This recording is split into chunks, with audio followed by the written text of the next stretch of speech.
Welcome back to the sixth section of Chapter 1. In this section, we're going to be looking at relations and functions. And we'll also be looking at domain and range. So the first thing we want to look at is our learning targets. The first one, I can identify the domain and range of relations and functions. Second one, I can determine whether the relation is a function. So you might be asking yourself, what is a function? I'm glad you asked, because that's what we're going to talk about. But before we talk about a function, let's talk about a relation. A relation is any pairing between input and output. That's all it is any set of ordered pairs, any set of do something, you get another thing. That's a relation. A function is a special kind of relation in which every input gets exactly one output. I know a lot of times when teachers talk about functions, they use that concrete example of a magical mystery box where you put something in and then something happens and you get something out. If that's not relatable, I don't know what is. But I like using a different example. I like using this magical mystery box where you give it some input by pushing a button and you get an output, which is tasty and refreshing and not particularly good for you. So in our inputs, we have 8 different buttons that we could push. And so when we push these buttons, and here we're assuming that it's correctly stocked and stuff like that. This is a well-maintained Pepsi machine. And if you notice, this is old school Pepsi machine. It has the old symbols, even the buttons. When you really look at them, it's classic. So zooming in, I was able to figure out that the first button would get you a Pepsi, which makes sense. The top one usually does. Same with the second one. The next two look a little bit different there. Those were actually Diet Pepsis. And then the one under that looks like a lemonade, but why? No, we're just going to call it a root beer. And button 6 will get you a Mountain Dew. Button 7 looks like a lemon lime slice. Which, did you guys even know there was such a thing as lemon lime slice? It was before Sierra Mist came around. But being this is my Pepsi machine, I'm going to fill that with Baja Blast because that's delicious. And if you don't know what I'm talking about, do yourself a favor, go to Taco Bell, try it. And number 8 is Orange Slice. But instead of Orange Slice, we're going to go with a different company and go Orange Crush, because when I'm watching my Oregon State Beavers play, I need to be drinking some Orange Crush. And so, when you push button 1, you get a Pepsi. When you push button 2, you get a Pepsi. Button 3, you get Diet. Button 4, you get Diet, etc., etc. This is a function because when you push a button, you get exactly one type of thing. There's no Diet Pepsi / Jolt Cola button, where sometimes you get Diet Pepsi, sometimes you get Jolt Cola, because that just doesn't make sense. Notice there are 2 buttons that will get you the same thing. That's okay. When you push button 1, you know what you're going to get. When you push button 2, you know what you're going to get. A water machine is a function. When you push a button, you get a water. It doesn't matter what button you push, you always get a water. It's still a function because the button goes to one thing. Notice it's not each output has exactly one input. Each input goes to exactly one output. The input, by the way, would be the buttons that we push. That's also called the domain. The domain is the buttons that we push. And the output is called the range. That's what we get out of it. In general, when we're looking at things, the input would be X. The output would be Y.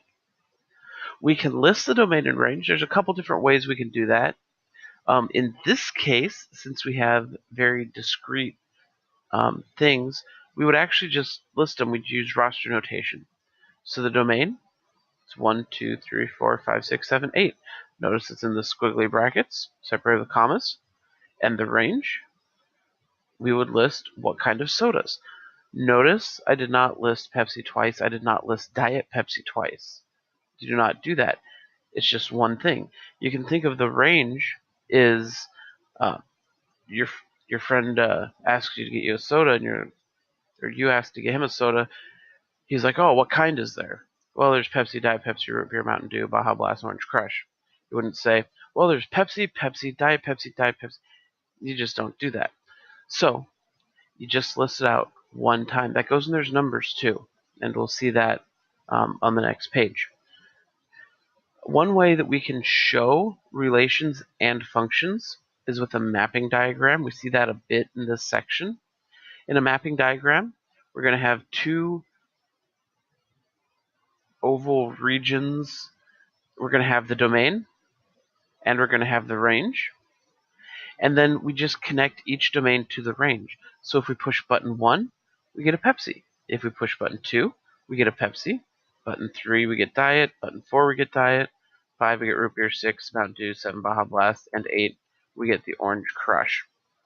And so with a function, the mapping diagram, each input will have exactly one arrow leading away from it. If this were not a function, we'd have something like this 4 goes to the Diet Pepsi, and it also goes to the Root Beer. That would make it not a function.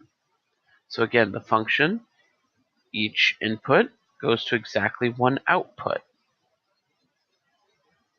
For other deals for domain and range, if we're looking at a graph, we can find the domain range. In this case, we're just looking at points. We're going to see a couple different ways that these graphs can show themselves. One's with points. In this case, we would use roster notation again. We're just going to list it. What could x equal? Well, x could equal 0, x could equal 2, and x could equal 4. So the domain is just 0, 2, and 4. The range, what could y equal? -3, -2, 0, 2, and 3. So the range, y equals those. Now notice y cannot equal -1. It can't equal -1.5. That's why we use roster notation for this. In something like this, what could x equal? What could the domain be?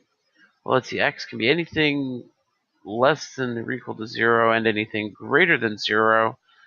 So x can be anything at once, which a lot of times when we're dealing with our functions up until chapter 8, x can be anything at once. And so in that, x is all real numbers. Hey, there's that vocab from section 1. Look at that, it's still here. And the range. In this case, what could y equal? Well, y can't equal anything once. It could equal -3, or it could equal +3. So in this case, the range is just going to be put into roster notation.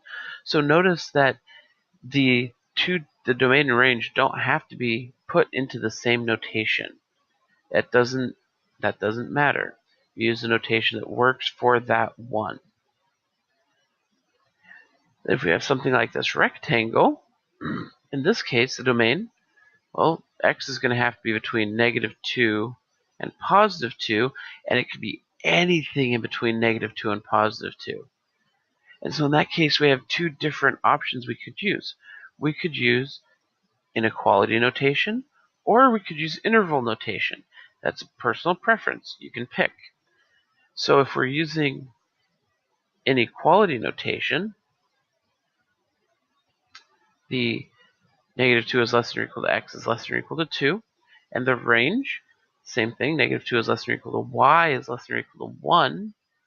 One of the biggest mistakes on this type of question is using x for both of them. The range should be y. In the grand scheme of things, is it that big of a deal? Not particularly, but do try to make the range y. If we were going to use the interval notation, we'd have square brackets because they could be equal to these. -2 and -2, and then range, it's -2 and 1. Which is better? The inequality gets you the variable that you're looking at. Other than that, it really doesn't matter. And so now looking at these, are these functions? When looking at a graph, we can use a really quick test to see if they're functions, and that's called the vertical line test. What the vertical line test says is that if it's a function, you can draw any vertical line you want, and it'll only touch the graph in one place. So for this first one, well, it touches one there, but if we draw this vertical line or this vertical line, it'll touch it in two different places. So this one is not a function. Notice the input 2 gets 2 outputs. So does the input 4 gets 2 outputs. How about the middle one? Well, over here, obviously no, and over here, obviously no, and no being it doesn't touch it more than once. What about right on this axis? How many times does it touch the graph? That would be only once. It touches down here. It does not touch up here. This point being open doesn't start at 0, it starts at the next little tiny micron over from 0. So this one, yes, it is a function. And then this one, let's say obviously not, because any vertical line here will touch it in two different places. Notice the input, like 1, has two different values, so this one is definitely not a function. And so that's how you can tell if it's a function based off of a graph, how to write domain and range, how to tell if it's a function based off a mapping diagram or set of ordered pairs. This topic, especially once you get through some of that little bit of vocab, tends to be really pretty easy. And it's foundational for some of the other stuff that we're going to do. And we're going to be using domain and range a lot. You're going to have to state domain and range a lot throughout the year. And it's just a great one to know. So, I'll catch you next time. Until then, peace.